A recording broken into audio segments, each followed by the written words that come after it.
Welcome, everyone, to the Kidney Korner Podcast. I am your host, Craig Merritt. I'm also the founder and executive director of the Get in Position Foundation, where we help individuals living with kidney disease to take control of their health journey through education, counseling, and personalized support. Our motto is Get in Position as it relates to your health. One disclaimer about the Kidney Corner podcast: I am not a healthcare professional, but I am a experienced professional here on the Kidney Corner podcast, and it comes from a patient perspective. Ladies and gentlemen, I'm really excited about today's podcast. These individuals, our guests that we got coming on, it's about a very serious subject matter, a rare kidney disease, FSGS. You can Google it. I always fumble the whole saying of it, and maybe one of them, one of our guests, can pronounce it for us. And I'm so glad they came up with the acronym FSGS for people like me who fumble. So all of us have FSGS, but there's different variations of it, and you're getting ready to hear about it. Hear some different stories and experiences with this rare kidney disease. Our first guest, I met this young lady. I met both of them actually at the Capitol. One of them I met earlier prior to that, but we really got to know each other at the state capitol where they pronounced FSGS Day. This young lady, um, I didn't know her last name was Queen, but she is a queen. So I like to introduce Kimberly Queen. Kimberly Queen, welcome, welcome, welcome. How are Thank you. you? I'm great. How are you? I am wonderful. I am wonderful. Awesome, awesome, awesome. Good to have you. Good to have you. Um, how you been doing? Struggling a little bit, getting over a little bug, but I'm hanging in there. Good, good, good, good. Awesome, awesome sauce, awesome sauce. I'm kind of waiting for my guy Josh. I see him, but we'll bring him in a little later. A little later, we'll bring him in. So we met at the Georgia State Capitol Mhm. for the announcement of FSGS Day. And I know you're kind of like the pro because you've been out advocating for this rare disease, and you've been speaking about it, and you've been at Emory, you've been all over the place advocating for this. Give us the full saying of it. Focal segmental glomerulosclerosis. Glomerulosclerosis. There we go. It There- took me a while too, don't worry. It took me many years. and you're just coming off of you did something at Emory University. Yes, I had the opportunity to speak with first year med students during their renal panel during their transplant portion. So I Okay. told my story about the transplant process, and considering I've had two transplants, so I was able to tell them the aspect of the first one going into the second one. So it was a really cool experience, and it's amazing how I've done it the first year. And in a lecture hall full, only like two or three people raised their hand of knowing what FSGS is.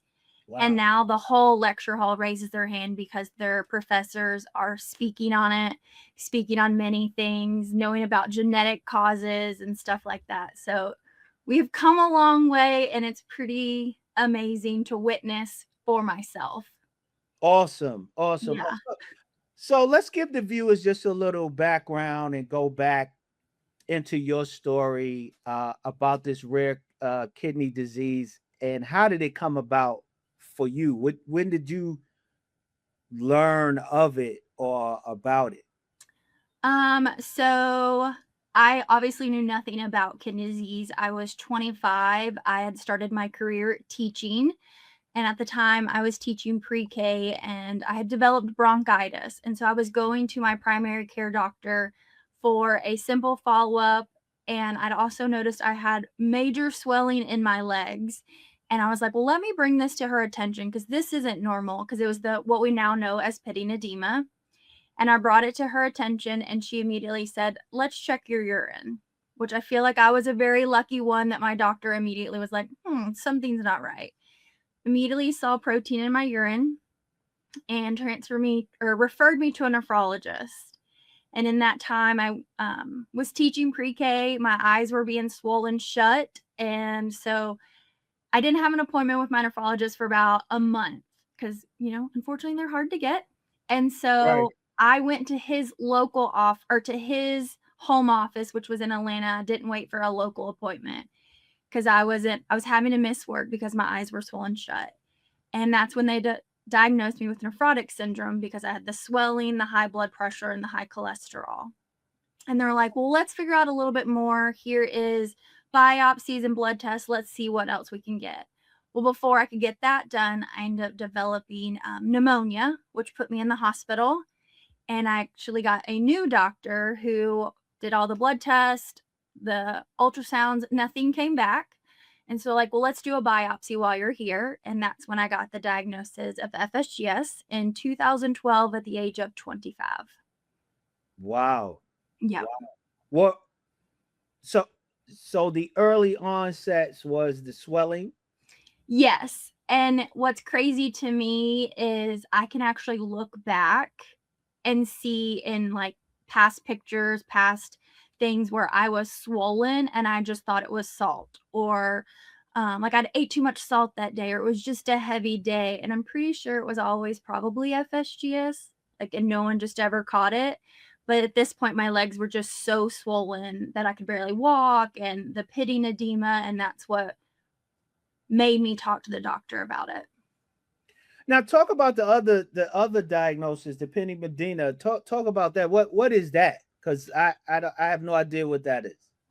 So it's when your legs are just so swollen, and when you press down in, it leaves a huge hole almost. And it takes a long time for your skin to kind of rebound. And it's just, you have a ton of fluid and it just really has nowhere to go. So when you press it down, you leave a big hole, and that's what they call pitting edema. Oh, okay. Okay. And when did that happen? When you was 25? Yep. Oh, okay. Okay. So you wasn't swollen before then, anything like that? I was, but I didn't. It was never in my legs. It was always my face was a little more chubby, or things just fit a little more tight. And that's why I was like, oh, I've just gained a little weight, or maybe I just ate too much salt that day and I'm retaining fluid. It was never anything super noticeable that would ever take me to a doctor. Yeah. So it was one of those things of well, if I look back, I can see it. But, hindsight's 2020. And, what I know now is I had no clue of back then. So it's one of those things you look back and you're like, well, maybe, but I don't even know if doctors would have known about it back then. So Right. Absolutely. Okay. Did they do a kidney biopsy on you? When I was in the hospital, they did. And that's how they determined it was FSGS. Because, FSGS can only be diagnosed with the actual biopsy. Right. That's what happened with me. All right. Yep. Cool. All right. So, ladies and gentlemen, I'm going to bring on our next guest. I also met this young man at the Georgia State Capitol. He's very intelligent, very bright. He has a very interesting story that I heard some bits and pieces about. And today we're really going to get into it, and we're going to look at all three cases of FSGS and how it could affect someone. So, ladies and gentlemen, without further ado, I'd like to bring on our next special guest, Mr. Joshua Albright. Mr. Albright, how are you, sir? What's up, brother? I'm doing well. How are you guys? Great. Awesome. Good to see you. Good to have you, man. Welcome to the Kidney Korner Podcast. Yeah, we met at the Georgia State Capitol Mm. during the legislation of FSGS Day, which is it's June. Is it June 9th, guys? Or I'm Uh, trying to remember. I think it's June 9th is the official day, but legislation wasn't going to be in session. So that's why they did it the time we did it.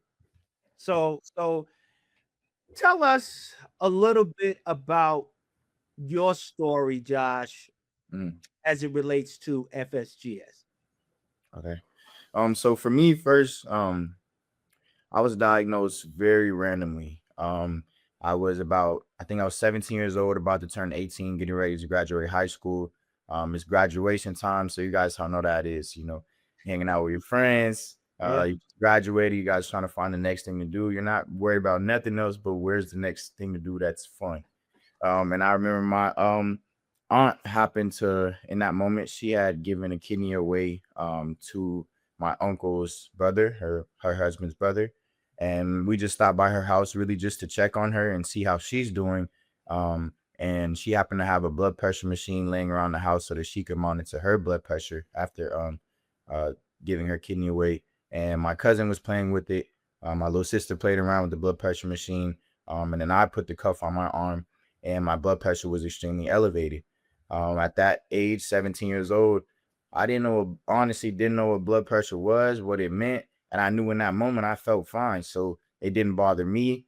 I know that my uncle pulled my mom to the side that day and just let her know, for his age, his blood pressure was, pretty elevated and you should act on it. A big part of my story is my mom.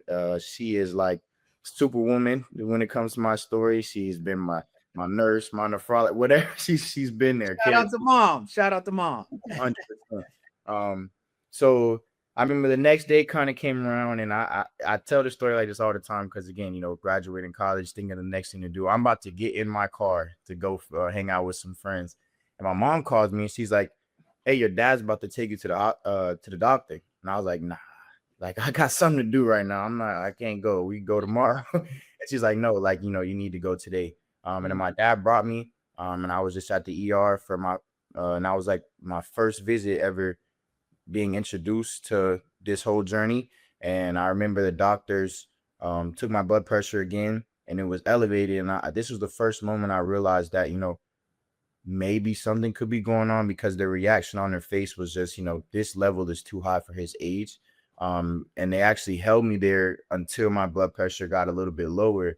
So then we were kind of introduced to what could potentially be going on. So then, as Kimberly said, additional labs were done after that. A blessing that, I had a doctor who thought about, doing a urine test, which is, an easy test to see, if there's protein spillage. But biopsy was done as well. And a big part of my story is I just had a big support group within the team and doctors that I was blessed with. The nephrologist who was happening to do my kidney biopsy just happened to be getting ready to start up a clinical trial. And the clinical trial was specifically related to APOL1 mediated kidney disease. And after the biopsy came back, he gave us a call to give us the news about my FSGS diagnosis, but also presented the opportunity for me to be placed in this clinical trial. First going into it, it was a decision to be made. At 17 years old, you don't really even know what's going to be entailed with joining a clinical trial. Within certain people, certain communities, we also don't really trust the doctor enough to feel like you're being in a clinical trial. But I remember telling my mom that if it could be something that could bring hope, and if I could be a part of change within the space and kidney disease and was just could hopefully be placed in a trial that was an alternative to steroids, that I would do it. And we decided to go with that decision, and it was probably one of the best decisions I could have made for my health journey. And here I am now 5 years later, still in this trial, still feeling getting better, feel healthier honestly every couple of months that have gone by within the trial. Obviously you have different times where you go through something different with health or get sick and you see fluctuations, but when it comes to just my overall health and how it's been able to be upkept, it's been amazing, and I really can't complain. And a big part of it I could just say within my story was I know for a fact that when it's too many consistent coincidences, it's not a coincidence. And I know God had his hand on my story.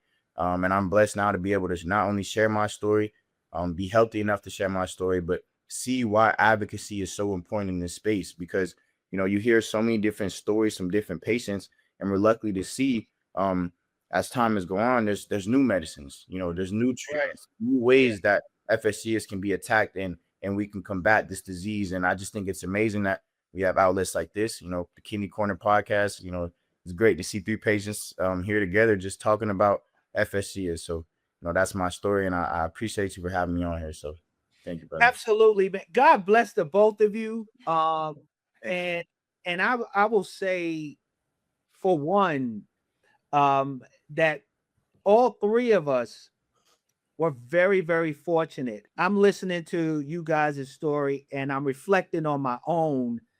And we all have some commonality between our stories, because for one, I was a young guy when I was diagnosed as well, Josh. I was 29 at the time, and I too was at the doctor. I was at the doctor's office getting my blood pressure done, and they kept looking at me like, "Yo, you a young guy. Why is your blood pressure so high?" Yeah. And they kept asking me, "You feel all right? You not dizzy? You not lightheaded?" I was like, "Nah, I'm here for something else." And so that's how it was caught.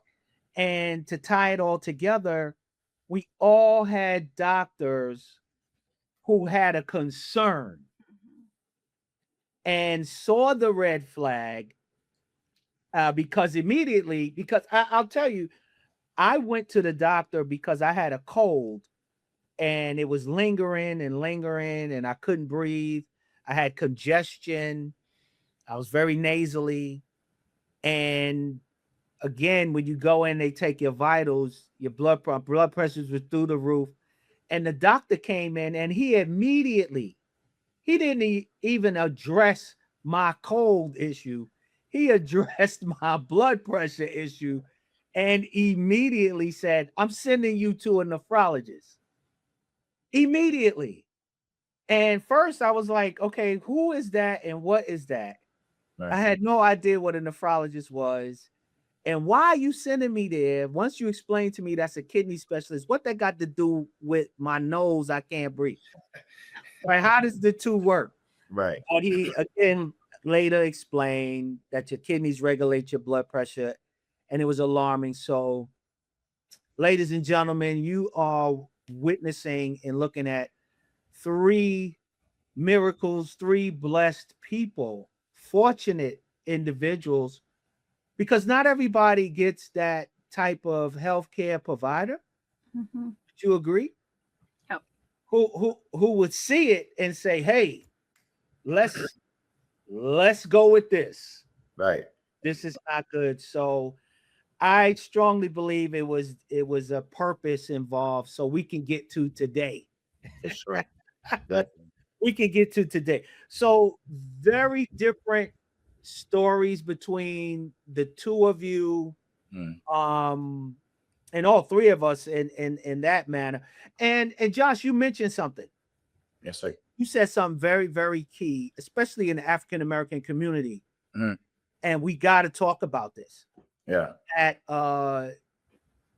culturally, we're not so keen on trusting, these things, because of history tells us and shows us how we were experimented on, and so on and so forth, and things like that. So I'm gonna ask the both of you, and even discovering that you have something rare, did you guys kind of trust your healthcare team? Kimberly, I'll start with you on this one. I feel like I did, because my doctor, like, he was honest. He's like, "I don't know much about FSGS, but I'm going to reach out to people who do." He's like, "I am admitting I don't know, but I'm going to reach out to Emory, and I'm going to reach out to those doctors who understand, who have heard of FSGS, and I'm going to figure out what we need to do next." And then when I transferred to Emory and was in the transplant team, I had a difficult case because my FSGS reoccurred, and my case was in front of every doctor at Emory on the transplant team.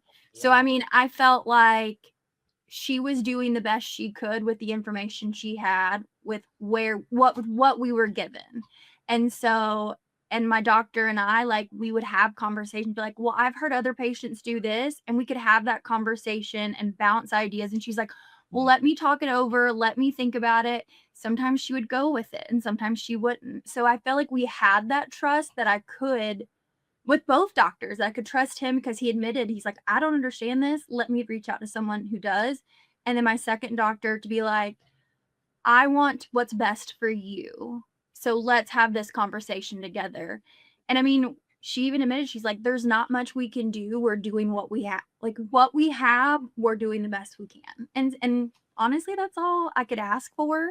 Just for the simple fact it is rare. There wasn't any treatments at the time, and it was just trial and error. And she was willing to take my mental health, my social battery, and all of those things into consideration when dealing with how we were treating the FSGS. So I completely trusted her. Yeah. I can see that. Especially when you have a healthcare provider or a clinician that says, look, I don't know what this is. I'm totally lost. I need to reach out to somebody. And that was good in a sense, because that kind of helps you to relax and to say, okay, he doesn't or she doesn't know, but they're going to reach out to someone in their network who does. So that trust kind of carried over, would you say? Yeah. To the Emory team, because you felt as though they were the professional, they was the ones that knew. Yep, exactly. I get it. Get it. I see that. Now, Josh, now when you say a clinical trial, that in itself is like, whoa.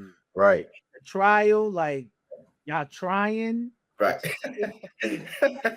Right. So like, what does that mean? And I was going to say, because, maybe one thing to, you got to go to your doctor or your primary care. And even, for, like I said, some folks, there still isn't that trust there. So my decision really almost was a leap of faith, because it just was something that felt right about it.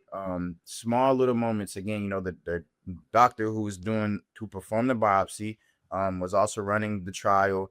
He seemed very educated in the area, and also was just explaining that, honest, we don't have that many treatments and cures right now, or cures at all, besides steroids, which, when we know now, like, steroids is something that can help in other areas, but it's hard to label it a cure because it comes with so many side effects. So I remember my biggest decision was being like, either you go on the steroids or you try the clinical trial. And at that age, honestly, like, the steroids was just something I really didn't want to do. So I was very firm in being like, okay, well, maybe let's just try this first. And something I always want to say, because I explain all the time, I never want to be the person who's the poster child for everybody joining a clinical trial, because it's not for us. There's reasons why certain communities, or why people in general, don't trust the doctors. It's a reason. It's not happening just because of nothing. And I think it's not up to us for us to find a way how to learn how to have that trust. It's up to the medical professionals. It's up to these doctors to build this trust, so that go into things and be like, hey, I trust my doctor deeper than just going to my primary care doctor. But now I trust him to where, if he's open about a new treatment, I trust him as well to take care of me if I decided to join a clinical trial. So in my case specifically, I trusted the doctor who we met. I just believed in that the clinical trial would bring hope. And that leap of faith is, I feel like, the exact reason why I'm here today, so healthy. And the trust that was built through it was because of the way that my doctor showed up. It was the way that my nurses within the clinical trial showed up. It's the way that every time I stepped into a visit, the team who was coordinating my trial made it not stressful on the patient. I've heard people talk about clinical trials they've joined that sound like it makes their life harder. It sounds like it makes dealing with their condition harder because of the task that it takes to get to their coordinator or get to their care team. And I was just blessed to have a situation where they made it so easy for me. Another part that's so important is, again, the trust. Within my first couple of months of going, I was also going off to college. And another big thing for me was, I don't want everybody in my dorm to know I have a nurse coming here to draw blood, and they're gonna be like, "Hey, what's wrong? What's The wrong guy with down Buddy? there?" What's wrong with Buddy? Right.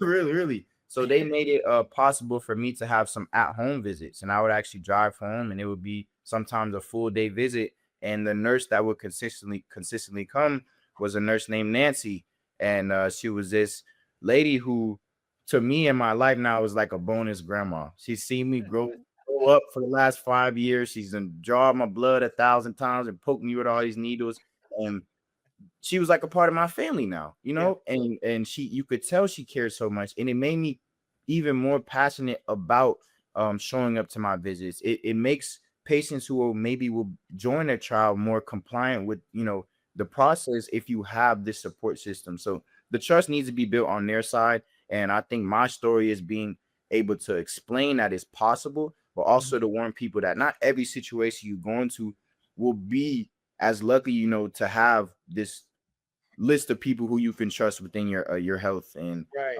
I'm just very blessed that my situation happened to go that way. And as we see now, even with that trial I'm in, and I think last week some new news came out, there's might be some real cures coming out one day. We're gonna get into it. We're gonna talk about that. And It's on the list, bro. It's on the list. I can't say too much because I'm still in the trial, but I can say when I'm able to look at my labs from when I'm on this medicine and when I'm not, hey, I think it's secure. So We're gonna talk about it. We're gonna get into that. I'm glad you brought that up. Now, Kimberly, again, I feel as though that we all have some similar stories, right? Or similar journeys. Did you have a doctor or a nurse, someone part of your healthcare team that you can talk about that became like family for you? I'm Zachary Sutton. I'm a transplant physician assistant. I'm also with the South Carolina Transplant Foundation, and you are watching the Kidney Korner Podcast. Oh, my doctor at Emory, Dr. Graves, I mean, I saw her when my first transplant, it reoccurred immediately. So, and that kidney lasted 6.5 years. I saw her at Emory once a month for 6.5 years. I have her personal number. She would call me on the weekends to go over my labs because I was getting labs done once to twice a week because I was also doing plasmapheresis. So we had conversations all the time, and it wasn't just always conversations about medical things. She made sure to check on who I was, how my life was going, to make sure I was mentally handling everything. And she's like, and like I said, mentally, she's like, if you can't handle this, we'll figure something out. Like, let's have a conversation. If you need a break from it, we can. Because I was doing plasmapheresis. So I went from dialysis to plasmapheresis, which is another machine. And I did over 400 treatments in 6.5 years.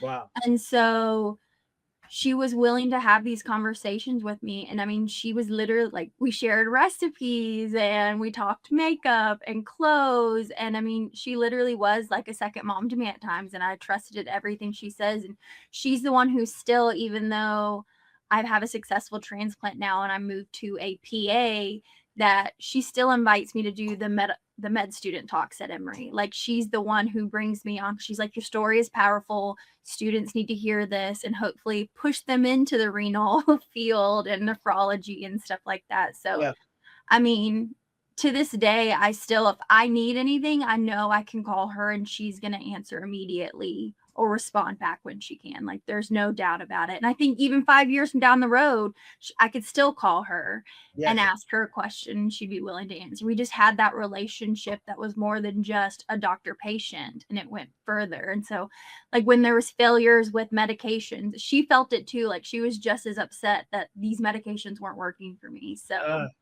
it was what's her name?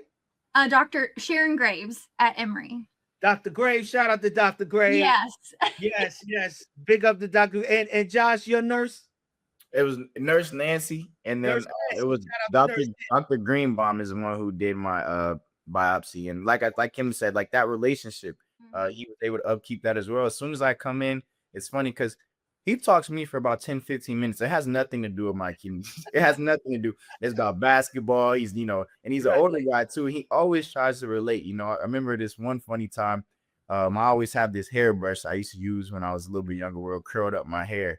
And, you know, he's an older, bald, white guy. And he came in one day and he said, hey, you know, I wonder if that'll work on my hair. You know, so just the jokes and the laughter and the talks outside of it to really build that relationship. So like you said, Kimberly, you can really trust your doctor. I know this person cares about me, cares about my health and my family, and they're ultimately helping us come up with the best decision for my health. So I'm glad we experienced that. So yes.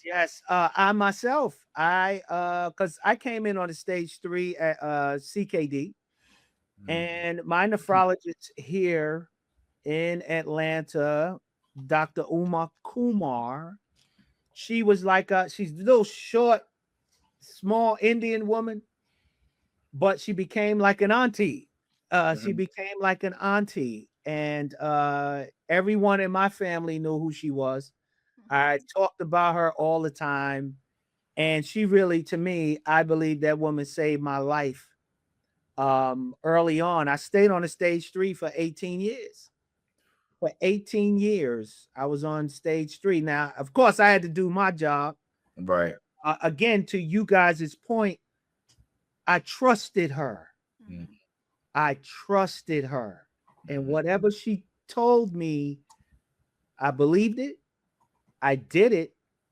And she was also my medical school professor. Now, the reason why I say that is because now I'm not in medical school, folks. Don't get it twisted. I'm not a healthcare professional again. However, she made it a point to teach me how to read and understand my lab work. So important. Right? What I mean by that is she would go line by line explaining what it is. We did that for maybe 5 or 6 visits. After the 7th or the 8th, when I came into the office, folks, she would hand me my labs and tell me to read them back to her. And if I got something wrong, oh my God, I felt like I was back in private school. She was like, no. Right. But it was okay.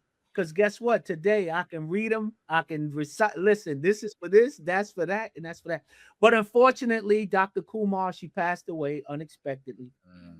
And but her son became my nephrologist. Aww. Oh wow. Full circle. Earlier when we were talking about God, man, sometimes it just works out in those ways, you know. So Yeah. I'm sorry for your loss, because that was deeper than just a doctor, as you say. But just God works out in interesting ways. So he sure does. And I met him his last year of medical school. He stopped by the office and she introduced me to him. Wow. And she said, he's in his last year, he's about to graduate. Hopefully he'll come and help us out at the practice. I met him, and then he passed, and then he became my nephrologist, and now he's on the board of my foundation, the Get in Position Foundation. So like, to your point, Josh, God is amazing, and he knows how to take care of us all. Definitely. So, and I really do believe that this podcast is really for the healthcare professionals out there, so they can hear some feedback from patients. I really do, because sometimes I'm like, okay, is this for the patients out there? I think it's both, but I think it's really going towards, hey, you healthcare professionals out there, I hope you guys are watching and listening as well, because there are a lot of new, to Kimberly's point, a lot of new students going into this field. Yes, you need to know what you're talking about. Yes, you need to know how to diagnose and also, all that other stuff. But you also need to know how to be a human being. Absolutely. that you are working with human beings. Right. You're not only working with us, you're partnering with us. How do you guys feel about that partnership? Talk about that. I'm kind of going off script now. I told you guys in the beginning, listen, if it go that way, it go that way, and it's going that way. Yeah. How do you feel about that partnership and having a partner? It's not just you're my clinician, my physician, my doctor, it's my nurse. It's a partnership. Josh, I'm gonna start with you. What's your thoughts on that? Okay, because a term popped in my head that I actually heard a lot of people use when it comes up with clinical trials, and I have never felt that feeling before, but a lot of people feel as if a clinical trial, they're made to feel as if they're like a guinea pig. Like you said earlier, like what you trying? What you mean you trying? Like I want to know that this is going, but in my situation, so we have to build that partnership because I'm trusting you without no results right now. So without this partnership, there's probably no way that this would be able to work. And I feel like what you said earlier about the importance and who are we speaking to right now? Is it for the patients? Is it for the medical professionals? I like that you mentioned that because I feel like, it's both. I share my story to hopefully be able to, if a 17-year-old got diagnosed with FSGS today and he Googles and he looks it up and he's able to pull up this podcast or pull up my documentary or pull up something related to me, I want him to be able to see the importance of the partnership with your doctor. I want him to also see the importance of being able to, or to see a young man who's still moving through life for FSGS and still going to be able to achieve all those things he wants to, still live a happy life, still have a balance of doctor's office and normal life, all these things. And one of the biggest things I'd be able to tell my younger self is that partnership between you and your doctor is extremely important.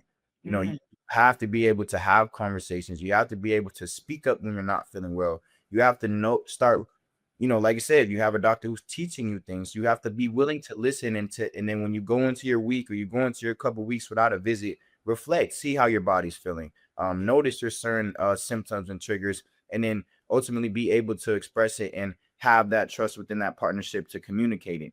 And I realized my partnership with my doctor was so amazing when I had to go to a new primary care doctor one day, didn't have information about my case, didn't know I had a genetic kidney disease, didn't know anything about me, but took my blood pressure before I had took my blood pressure medicine that morning. Didn't know, didn't look at my files with all the information that'll tell you. She looked me in my face. Also, more context. My dad is used to be a research and development chef. I grew up my whole life eating healthy, eat healthy, work out all the time. She took my blood pressure and she looked at me. You know what she said? She said, "You need to slow down on the salt." That gets you mad more than anything.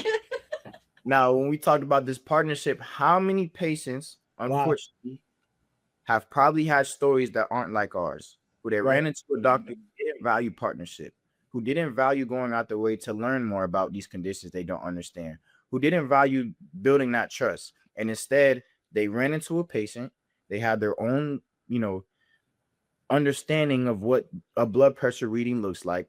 And then they place this thing on you. You assume I have a bad diet. You assume I'm not eating healthy. But you don't know. And you didn't even do the research to maybe ask, you have pre-existing conditions. You have something that causes your blood pressure. You just assume.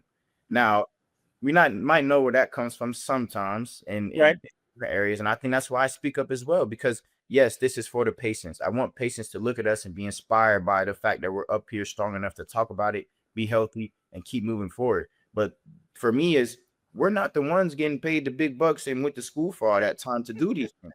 So we're not being held accountable. It needs to be the doctors, it needs to be the medical professionals. And I think our doctors, the people who paved out this extremely amazing path obviously has been ups and downs, but this great path within our health, they're the ones who these other doctors should be looking up to and see, how am I supposed to be building my relationship with a patient? How should that partnership be created? And that's why we're here sharing it, because I think every should be able to experience this type of relationship with the doctor. So Absolutely. I know I went a long run. No, but you good. You good. Kimberly, before I come to you, sorry, Kimberly. Josh, remember, folks, listen, you are on the Kidney Korner. We on the corner, we hanging out. Yeah. Say what you saying. Sorry. No, because it needs to be told. Mm-hmm. At first glance, especially when you go to a new physician, at first glance, okay, I see a black male coming in. Mm. Okay, the first thing, he got high blood pressure. He eat too much salt because it's culturally like they base it upon culture. It got something real quick, Craig. I mean, when she said that, it not to be dramatic, it broke me. Not because of me, but because that was at this point I've done so much advocacy. You know how many black men I've looked in the face and have told me it took their doctor years to diagnose them because they thought they just had a bad diet. Yeah. Or because they said those things along those same lines. You know, I've had a patient before, I'm not going to mention any names. He had different levels, and he had a doctor before who asked him if there's any drugs or alcohol that could be, you know, affecting his levels. I believe it. Man, with a kidney, you know. So it's just, you know, it was crazy to see in my own eyes. And when I saw it happen to me, I was like, wow, this is exactly what, you know, some patients talk about. And go through it. And we got to share when we hear these things, because that's how awareness is created. And hopefully it's not another situation where she tells a young man to stop eating too much salt. Eat the salad that morning. Like, right, salad. So Kimberly, I saw some of your reaction while Josh was talking, talking about this partnership thing. What was that about? What? So I've told you about my doctor and the partnership we had, but not only that, so I did plasmapheresis. I was in the hospital doing this, and I had the same nurses, and those nurses, I would ask them questions about my labs. I'm like, what does this lab mean? What's that number mean? And I'd have those conversations, because at the end of the day, I have to remember I'm one patient and I have 20 lab numbers. She sees probably 40 patients a day with 20 numbers each. I said, she probably looks over them, see which ones are high, but it's me who needs to know exactly what numbers I need to be, that need to be good, that are, when they're bad, I need to bring her attention, because she sees so many patients. So I have to take control of my own health. So I'd ask the nurses, because I saw them every day for 3 hours. Why not have these conversations with them? I got super comfortable with them. So I had those kind of relationships with them where I could ask them those more questions where they would just kind of come up on my mind and I wouldn't forget. I could ask them immediately because I was always there. But to Joshua's point about the salt comment, so I was at Emory, and it's a teaching hospital, so they have students come in all the time, and my doctor would let the students or the fellows come in first and have that conversation with me first. And I never forget how that doctor came into me, and he's like, well, if you would watch your salt intake, you wouldn't have FSGS. And I said, sir, what? If it was a salt issue, it wouldn't be a rare disease. And I got so quiet. I was like, yeah. Time out, Kimberly, time out. He said, if you watch your salt intake, you wouldn't have FSGS. Yeah. So he was going what off he knew of a textbook. He read the textbook and he thought he understood everything. And this was, this was probably 2016, 2018, maybe around that time. FSGS wasn't talked about like it is then, like it is now. It wasn't. And so at those points, those are my times that I had to educate doctors and be like, no. FSGS is rare because it's not just salt. They don't know what it is. This is why it's rare. If it was a salt issue, I haven't eaten salt in a long time. It's not even an issue. What are you talking about? And I just felt, like Josh said, I just felt so disgusted. How dare you? You had everything in my file for years of my file, and my doctor keeps diligent notes, and you came at me with that? That part. That You part, came at me with that. I don't trust that guy. No, and that's the thing. Like, I got really quiet, and my doctor came in after, and she noticed it because her and we're chatty Cathy's, and she asked me later, she goes, "What happened?" And I told her, and she goes, "I will make sure I have a good conversation with him because that's not how you make a relationship and have people trust you or build that connection where you can have these, well, let's try this drug or let's try this medication." And I couldn't. I was so done Listen, with him at that point. listen, my heart, I'm mad now. I'm Yeah. mad. I mean, again, I It's told almost you, like you're blaming the patient, like, yeah. Yeah. I and you told don't even have the knowledge to even understand. First of all, Yeah. that's so far from how it works. Yeah. And the patients should not be having to educate the doctors. I just, it don't make But sense. unfortunately, Josh, I'm gonna tell you something. Sometimes you have to though. Yep. Oftentimes, Yeah. have to. Yeah. And again, I really hope that this goes out to those healthcare professionals and they watch and they listen. Yeah. They listen. We're not trying to tell you what to do, and we Right. know you got the MD after your name. That's fine. Right. You studied the human anatomy. This is what I used to say all the time. But you don't know Craig, Right. Mm-hmm. right?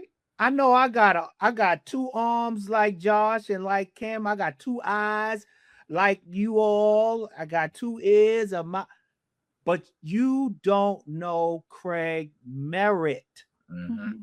You don't know what I'm allergic to. I could be allergic to that. You don't know what type of reaction I could have to this. You know what I mean?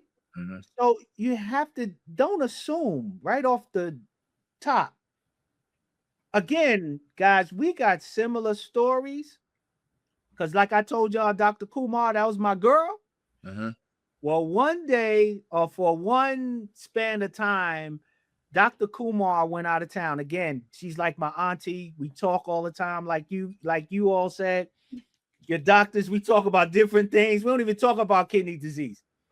We're talking about our families. And this one particular time, she told me that her daughter had twins, and this was the first grandbabies. And so her daughter lived somewhere else in another state, and she was leaving to go out of town. So I had to see another nephrologist in the office. And this guy felt as though he wanted to do some experiments. And I'll tell you, folks, if you feel it in your spirit, your inner, your Noah, your inside say, don't do it, please listen to that voice. Please listen to it. I tell you, I heard it, and that particular time I ignored it because he put me on a particular medication. I can't remember the name of it. And this medication, along with the other medications, it spiked my blood sugar levels. I was going blind. Oh, wow. I couldn't see. I was urinating a lot because that's what diabetes does. Mm. Now, I'm not a diabetic, but this medication, this guy was trying out. I took it. Something told me not to take it. I shouldn't have took it. But I had to be rushed to the emergency room, and I actually passed out. Wow. And so, make a long story short, after all of that, I had to take insulin for a short period of time. And after that, Dr. Kumar comes back and she's furious. She's absolutely furious because I'm her patient. And you know why he was doing what he was doing? Because Dr. Kumar found out, she spoke to him, and she said, she apologized, and she said he had been following another nephrologist in New York City who was treating NBA players with kidney disease. So again, he put me in a box. Oh, you're black. You're African American, so I'm gonna do the same thing he doing with yo, bro. I don't play basketball, bro. I'm not in the NBA. You know what I'm saying, bro? It works for the basketball players. I don't work out like that. You know what I mean? Yeah. These dudes is on the road like Right. every day. They got 86 games straight in a row. Right. That's not me. Right. So healthcare professionals, listen, we love you guys. We need you guys. We need you guys. Please hear us. Mm-hmm. Don't do that. Yeah. Just don't do that. I'm not even going to put it in a nice way or professional. Listen, don't do that. Stop. Okay. The treatments that you were doing before he changed it, was it managing and was working, Craig, right? It was working. It was just diet. It was Mhm. just, that's a great question, John. The treatment I had prior to what Dr. Kumar had me on, I was on the diet. I was now again, and we're going to get into the other side of it too. I'm getting ready to ask you guys a question about that. But a diet, which I adhered to, and my medications, and it was working. But he just like, yo, let me do something and da da da. And I had to fire him. Yeah. I literally fired him because I was in the hospital. I was in emergency. They had to keep me. And he came to check on me, and I told him, and excuse me, folks, like I told Josh prior to us coming on, I told Josh I'm originally from Brooklyn, New York. And so all the Brooklyn came out of me. I didn't care. So if you know, you know. If you know, you know. So I just fired him, and he kind of chuckled and was talking to my wife, and I had to stop him again. Brooklyn is in the house, right? Brooklyn in the house, right? And so I'm like, yo, bro, what I tell you, man? You fired, get out. Yeah. Get out. Yeah. Yeah, you gotta leave. Mm.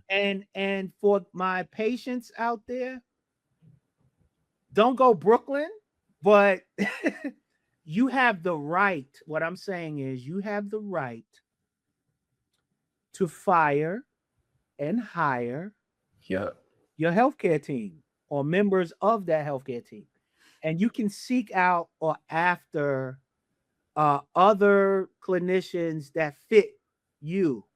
Right. You can partner with. So I just wanted to put that out there. But my next question is, I know we would have been talking to the healthcare professionals and also the healthcare system for that matter. How important is it for us as patients to comply with the treatment, to do our part at research? And I'm getting to like a advocacy, self-advocacy piece. But how important is it for us to do our part? Kimberly, I'll start with you. I think it's highly important for the simple fact that we are the most knowledgeable in ourselves. Yeah. I would say for the most part in this disease, especially if we're going to a new doctor that doesn't know, or not a specialty hospital or a teaching hospital. Because if you go to teaching hospitals, for the most part, they're going to have an idea. But I think we have to know where our numbers need to be, because I've had other doctors pick up my case and everything seems fine to them, but it's not, because I have FSGS and I have one kidney now. So everything's a little bit higher for me. My numbers are just a little bit higher, but that's normal for me. It's not the normal baseline for a normal person with 2 working kidneys who's never had FSGS. Right. But so we have to know what our numbers are before a doctor comes in and be like, your numbers are off, your kidneys are failing, and putting you into a world of stress. So you have to know where you are, where your baseline is, so you can see your labs and you know exactly where you're supposed to be. And as far as taking medication, going to what Josh said about feeling like a guinea pig in a clinical trial, with FSGS, I felt like a guinea pig because there was no medications on the market for FSGS. So it was a lot of trial and error. I've done prednisone, tacrolimus, Cellcept, rituximab, different blood pressure medications, cholesterol medications, sirolimus. I mean, I've done it all. And at the same time, while it sucked to go through all these ups and downs, I was desperate for anything. I was desperate to try anything. And so I would. Like my doctor would be like, well, here's our options. Let's try this. And I'm like, all right, let's try it. And I went into it full on. I would try it. I would do the medication. Sometimes it would work, but at the other times it wouldn't. And that would be completely upsetting. But then we would just try the next thing. And sometimes it would work and sometimes it wouldn't. But I mean, I felt like that's the only option I had. But so I went into it wholeheartedly because the other option was to be back on dialysis. And for me, that wasn't an option. Like I had my brother's kidney. My brother went under surgery to give me a kidney. I was going to try and make this last the longest I could. And so I did any and everything my doctor asked me. If I had an appointment, I was there on time. If I had plasmapheresis, I was there. If I needed a biopsy, I was there. And I think as patients, we have to realize that with something rare, not everyone's going to understand. And I mean, it's also every FSGS patient is different. So what works for Josh might not work for me. What works for Craig might not work for me, or what works for me might not work for Craig. And so not everybody's going to have the same cookie cutter medication list. Right. And so that's what's so hard about FSGS. You have 1,000 patients and no one story is alike. Yeah. No one patient's medication is the same. Right. And so I think as patients, we just have to advocate for ourselves, talk to other patients of what works for them, take it to their doctor, see what they think, because their doctor might not have heard of it.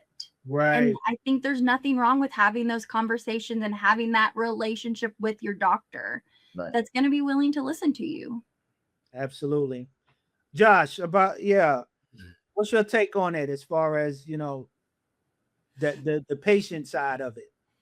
I think, as Kimberly said, we're our own best advocates. We know our bodies best, so understanding where your levels at this range, I feel the best. Even though it may be look different in this area, or being able to communicate and understand when you feel the best, what feels the best, being comfortable enough to speak up when you're having a change within the medicine or something doesn't feel right. But we know our bodies are best when after we take those medicines and we spend that time without the doctors, we're gonna see how our body changes. And I think we have to be like you say, now every time we don't gotta go, Brooklyn, right? That's where you from, Mr. Brooklyn, right? Brooklyn, don't go. But you got to be firm. You have to let them know that you're serious about them. You have to advocate for yourself in that manner because your health is extremely important. I don't want to walk into no doctor's office who's playing with my health. This is serious now, So just advocating and letting them know too, like, I'm going to be a patient who's going to ask questions. You can't just come in here and then also feel like everything because you are very educated, but that doesn't mean that I may not know something. I may know something that you didn't know. I may have did some research about a treatment that you may not have heard of, and that goes into that point of educating yourself, doing my own research on its own. So I think it's extremely important. It's a big part of the journey. So absolutely. And you said a very key part there, Josh. Both of you said it, as far as being stern, and really standing up for yourself. Yeah. Because you're the one that knows. We were about to get into something else a little early on, and I said we'll come back to it. And I just want to give a big shout out to Travere Therapeutics. Shout out to Travere Therapeutics. They were awarded the FDA approval for a particular drug, Filspari. that is specifically for FSGS patients. And Kimberly, you mentioned something at your response earlier that you was willing to do anything. Let's talk about really quickly the desperation. Being a patient, like, and this will tie into another portion of it. It has to deal with our mental health as FSGS patients, right? Yeah. So when we talk about the desperation part, willing to try anything and to do anything, what is that mental I guess state that we're in when we hear of this and when we're not feeling so well? So Kimberly, I know you want to jump in there. Go ahead. Yeah. I was about to say, as you can see, it's already like, it brings up a lot. I mean, like I said, I was diagnosed, or I got my transplant for my brother in 24 hours. The FSGS returned. And so I was right back into this state of, oh my gosh, what now? Like nothing kind of worked before. Where do I go now? And it was straight to prednisone again. And prednisone did nothing for me the first time. It got me sicker. And it was just so debilitating. And then to learn, like, well, let's just try this. And so you're in this constant state of waiting just for bad news, like waiting for the other shoe to drop. Like, okay, I'm doing okay. I feel fine, but what do my numbers say?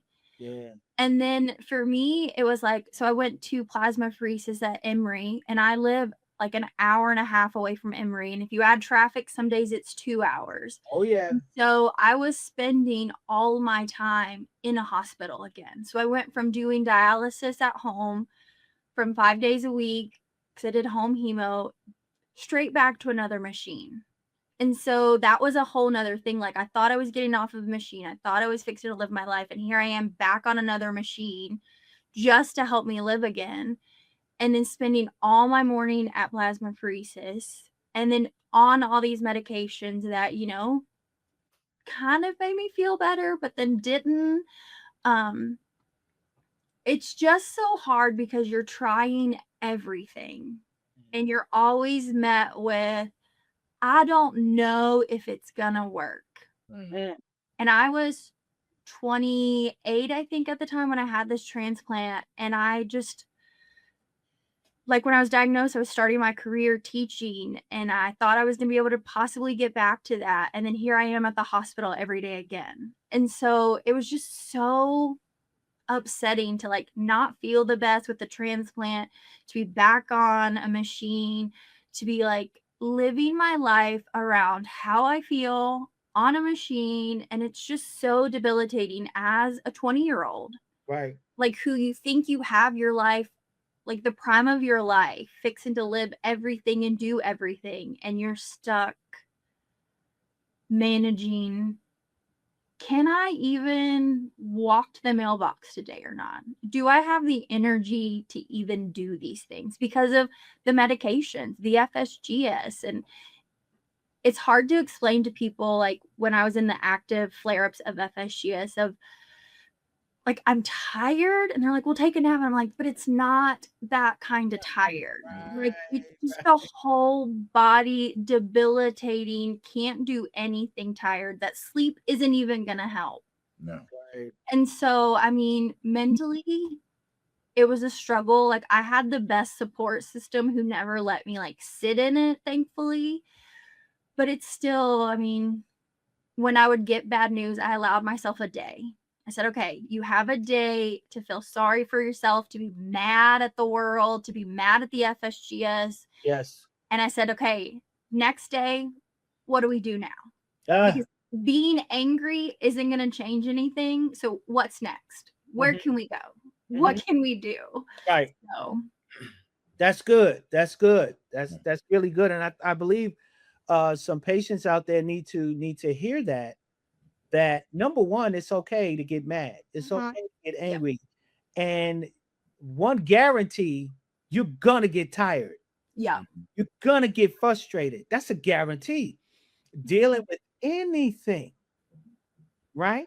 Yeah. And it's gonna happen. It's okay. Mm. And I love what you said, Kimberly. You said today is the day I'm mad. I'm mad today. Let it out. All right. Yeah, today I'm mad. Tomorrow we'll talk about something else tomorrow, but today I am mad. I'm tired. You know, that's today. However, you did have a plan. You did have a plan. I know people say this phrase all the time. I'm kind of tired of hearing it too. Tomorrow's not promised. Yeah, it is. Yeah. It is. Because tomorrow I plan to be better. Oh, man. How about that? Yeah. Tomorrow I do plan to be better. So that's great that you had a plan and you had a solution to get up from this. Today I'm gonna let it go. Bad news, you got me today. You got it. You got it. You know what I mean? But tomorrow I'm gonna get up and I'm gonna be chasing you tomorrow. All right. Yeah. So with Josh, fortunately for you, you haven't, and I hope you never do, brother, experience what Kimberly and myself, with the transplant, maybe dialysis, none of that. Right. But you still had to deal with something. Yeah. Or deal with something, right? Because you mentioned I'm going to college. I don't want these folks to know what's happening with me. Yeah. Describe that desperation and that willingness to try, let's just do whatever, and and the mental state. Right. So, okay, let me put it like this. So again, such a blessing that I wasn't able to experience those, like dialysis and some of these treatments that really, are extremely just rough on the body, and it's hard physically and mentally. And if I could be truthful, there was a part within that I almost felt a lot of guilt sometimes, because I would be like, why do I feel bad today if all I had to do is take this medicine and I'm okay?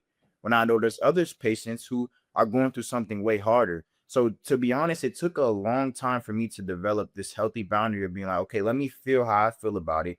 Let me, and I used to always have this mentality, somebody's going through it worse. Somebody's going through it. So I never acknowledged maybe some of the loss that I had from my specific experience, because I did feel bad for other patients. And I did almost feel guilty for getting up there and even complaining, because it's like, what do you got to complain about? You look healthy, you're all good, and I think I had to find that balance to realize that, like you said, all of our stories are different. So maybe we're mourning different things, and there's maybe areas we can't agree in with some of the things we lost, like Kimberly said, being diagnosed at, prime of your life. That was something I had to truly grieve. Like I could remember, I put it like this. When I got diagnosed, the years before that kind of felt like a blur, because I went through my whole life healthy. A healthy kid, playing sports, getting ready to go to school. There was not a time where I went through life and I dealt with any health problems. So when I got diagnosed, it was like the way life just shifted in that one moment. You get that call, you get diagnosed. Every single day since that day, life has been a little bit different, because you're mourning the fact I am still mourning the fact that I'm waking up this morning and I have to take some medication. They may not be dialysis, and it still gave me that faith and trust in God to be like, God, I thank you so much that this is what I'm able to do today. And then God, I pray for those who are going through worse and had to wake up today and they're struggling a little bit more than me. But through all that, finding the balance to still be able to feel my emotions, because I went through this phase of I was just coasting. I wouldn't think about it. I wouldn't talk about it. It'd be nothing. Somebody asked me about it. My mom want to talk. I'm all right. And I was an emotional kid, but I would let it come out on my own, because I have 5 other siblings. Both my parents here, and it's like, I don't want you guys to see me with this hurt. So I'm going to try my best to be as strong as I can be. I'm not going to say nothing, but deep down I was fighting so hard. And I feel like maybe a year and a half into it, and we speak on the mental aspect of it, maybe even 2 years, it finally hit me one day on a random day, like, dang, like this is what I'm going through, and it's a chronic thing. It's not gonna stop. This is my day to day. So how do I move through it? And I jumped into the advocacy space so quick, which was a blessing and a curse at the same time, because I learned how to advocate for everybody else. I learned how to get up there and tell everybody it's okay. It's gonna be okay. Be strong. You're gonna be all right. I'm healthy. I'm happy. But deep down, I was, I'm saying what I feel like would help others, and I wasn't taking that information in with them myself. So I feel like I mourned differently, and it was interesting. And I could be honest, I still have those moments sometimes where I have to go speak somewhere, and I get on the stage and I get to tell my story, and it's something positive. And I walk off the stage and I'm introduced to a mom, and it's her young child who's going through stage 4, stage 5, and they don't have no answers and they don't have the hope. So it's not only mourning your own situation, but you get connected with other patients and just get so passionate about it. And it can bring a lot on top of your plate. I think the college part about it, not a lot. What 18 through 20-year-old, if you ask, especially not what's FSGS, Right. no, we're not gonna know. And realistically, part that was hard for me, a lot of people also just don't care. It don't care till it affect you. What are college students thinking about right now? You think they looking up or not all of them, might be a very small percentage, but they're not looking up, hey, who's affected by this rare kidney disease, and how does it Right. nobody's thinking about that. So Right. isolation period of being like, man, I'm going through this with my family, obviously, but at the same time, my friends may never understand this to the level I need them to, and they can try their hardest, and they have some close friends who were there for me. But even in moments where I'm just like, I wish sometimes I could go out there and be with my friends all weekend doing whatever, and and it don't affect my body. But I learned quickly that I can't do these certain things, and I have to be so much more intentional about life, because it's serious. Every day, what I choose to eat, how I choose to take care of my body, how I choose to take care of my mind, because stress can raise the blood pressure. This is extremely intentional, and just navigating through the emotional and physical side of it's a task. It's a task.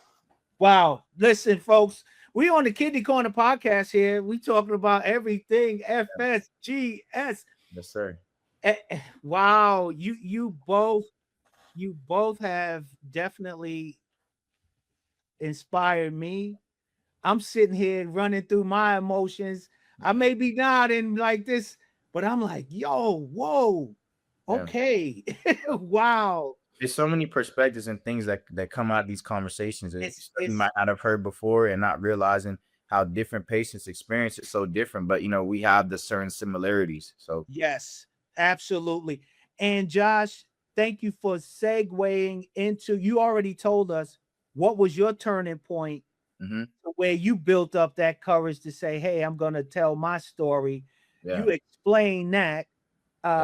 Kim, I want to ask you, what was the turning point for you that gave you that courage to say, yo, I'm going to share my story because there's some people who need to hear it? After my first kidney transplant, when I realized we were back to square one of trying any and everything, and that there was nothing, that was my turning point, that I have to share my story, because that's when my first time was going to DC, sharing my story with legislation members. I mean, like, I'm 25, this affected me out of the blue, and there's still nothing being done about it. Like, this has to change. There needs to be research.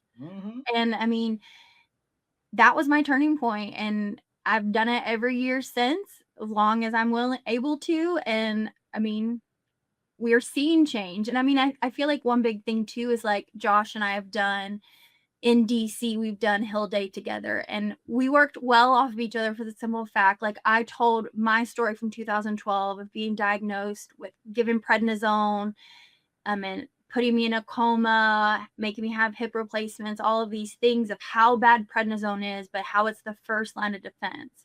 And then we segue into many years later, after many of research, to Josh being able to tell his story of being diagnosed early, being able to do a clinical trial and never having to get prednisone. And this is what change is. This is what research allows us to do.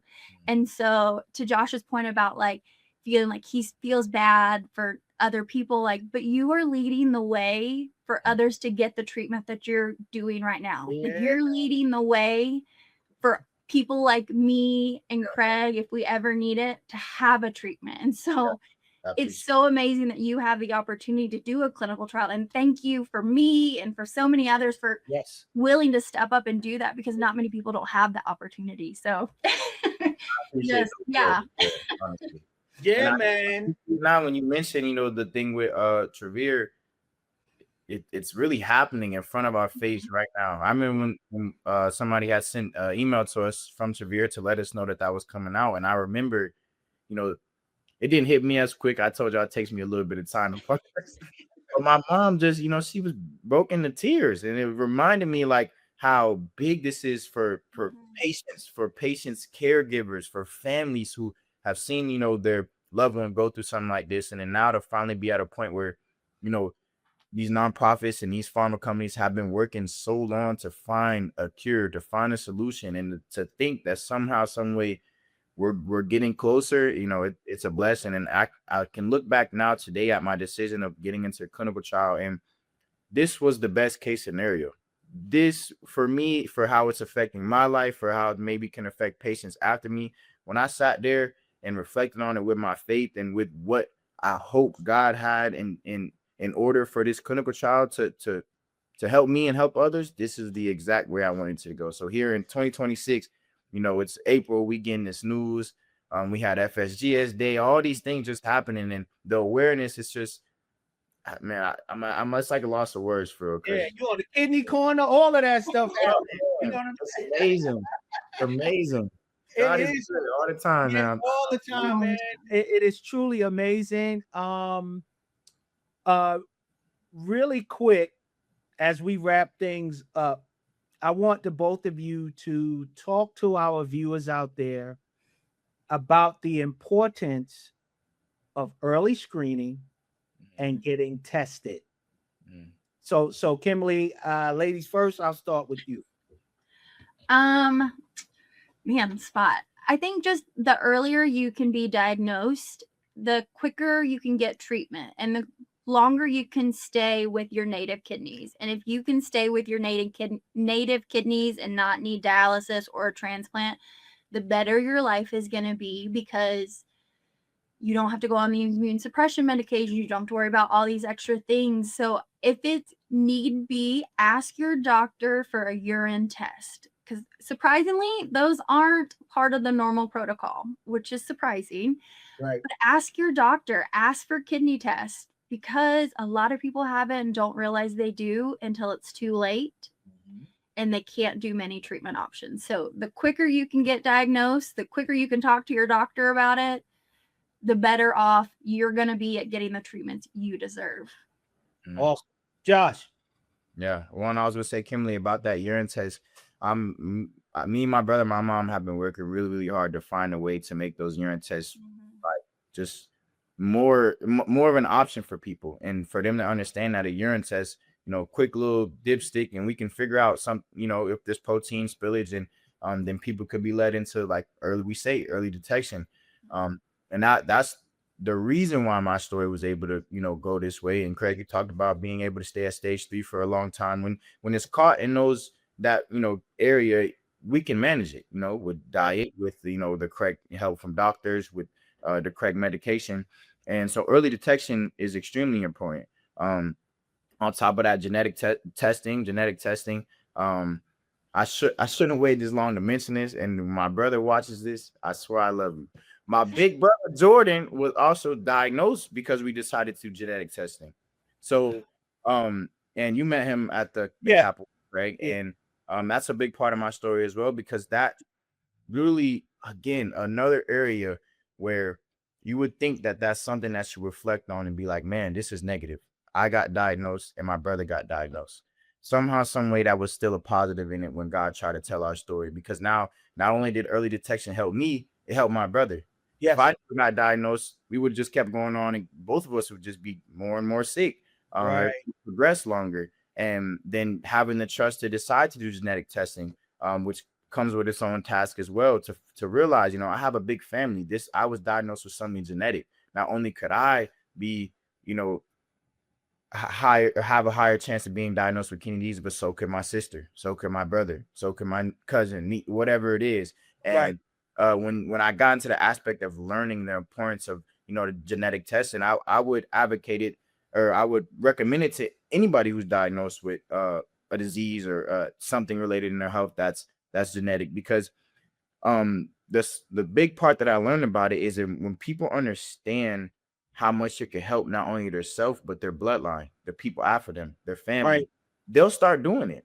I met people who didn't understand the genetic side of these health disparities that we have in different communities and different things, but it's prevalent for a reason. And once we start breaking down the genetics and seeing these reasons, we can have more cases where it's caught early. So, two things. And again, shout out to my big brother Jordan. I'm sorry I saved you hour and 30 minutes into the podcast. Mention him to shout him out. Shout out to Jordan.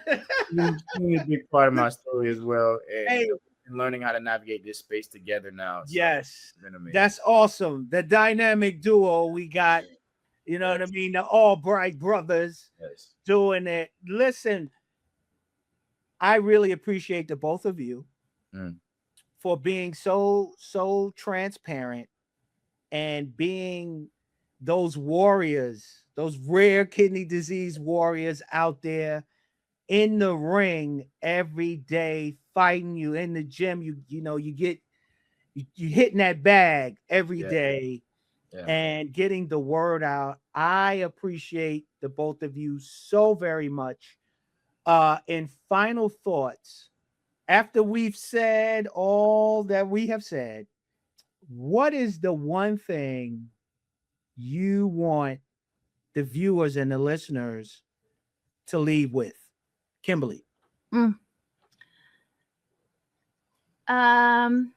FSGS is just a diagnosis. It's not who you are, and that there is hope around the corner, and we are on the cusp of it. I just know we are. Yeah. Awesome. Josh. I'm gonna make sure I have a good message for us to close out for sure. And let it flow from spirit and really come out for us to close. I think no matter what it is that you're going through, it could be something health-wise, it could be something in your life. There's always a plan. And I feel like you never know how God is using you. You never know how your situation could be used to help somebody else. You never know how your situation is being used to help yourself or help your family. And I think the FSGS for me, and for all the patients that I met around, I've tried to change the way that I look at it. It's like you said, Kimmy, it's not a diagnosis, but it's something that we were, I'm gonna say blessed with. I know it sounds crazy, but something that we were blessed with, because sometimes people are blessed in certain areas and they don't realize what they're going through, has just created them to just grow into something else. So I appreciate y'all's strength. I appreciate y'all's resilience first. I wanted to say that before I got off the podcast, because, again, those feelings that I've had of just hearing y'all's stories and knowing the depths of how far it can go and how hard that can be, and the isolating feeling that you can have through that. And to hear you guys still be up here sharing and Kimberly just inspiring. And I remember meeting Kimberly the first time I ever got introduced to advocacy with NephCare. And advocacy is just so important. And I hope that all of us just continue to keep sharing our story and realize that God has a true plan with us. And that in each moment that we attack our day, we're going to have our moments where we got to feel it. We got to feel our emotions someday. But at the end of the day, we just trust him enough to know that there's a plan. And we see it right here with all the new news and the new treatments. And, I'm just blessed to be a part of it. And I'm blessed. And I thank you for bringing me and Kimberly on the podcast, man. And, we got to do this again. We got to do this again. Great. Great. Awesome. Thank you guys both. I'm going to put you backstage. Just hold tight for me, and I'll be right back with you. All right. Listen, folks, I hope you guys took great notes. I hope you were listening, and please share this link with someone who needs to hear it. Also, too, it's been rolling at the bottom of the screen. And I know those who are listening on Apple Podcasts can't see the screen. So you guys can reach out to us if you have any questions or concerns or even comments that you want to make. You could also do it here on our YouTube channel. Also, you guys can email us at info@getinposition21.org. Make sure you also visit our website at www.getinposition21.org. I had a great time. I learned a lot. I am inspired by those two individuals, and also know that a rare disease, period, is something serious and people are dealing with it. And that's both to the patient community and also to the healthcare community as well. So as always, folks, thanks for joining us here on the Kidney Korner Podcast. And as always, make sure you get in position as it relates to your health. We see you guys soon. Take care.